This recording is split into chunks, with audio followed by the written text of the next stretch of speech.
மாடி தோட்டத்தில் தண்டுக்கீரை வளர்ந்துருந்தது. அதில் ஒரு தண்டுக்கீரை மட்டும் நல்லா வளர்ந்து விதைக்காக விட்டாச்சு. விதையும் அதில் வந்துடுச்சு.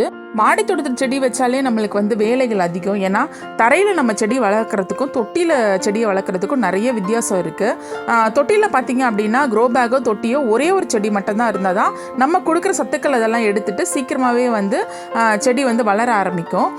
கொஞ்ச நாளாகவே மாடியை கவனிக்க முடியல. அந்த காரணத்தினால எல்லா தொட்டிகளிலுமே பார்த்திங்கன்னா நிறைய புற்கள் களைச்செடிகள் எல்லாமே வளர ஆரம்பிச்சிடுச்சு.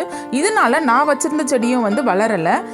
இதை என்ன பண்ணிட்டேன் அப்படின்னா எனக்கு டைம் கிடச்சப்போ எல்லா செடியுமே எடுத்துட்டேன். தேவையில்லாத புற்கள் அப்புறம் களைச்செடிகள்லாம் எடுத்துட்டு காய்ந்த இலைகள் எல்லாத்தையுமே கட் பண்ணி விட்டேன் செடியில். இந்த கட் பண்ணதை என்ன பண்ணிட்டேன் அப்படின்னா தூக்கி போடலை.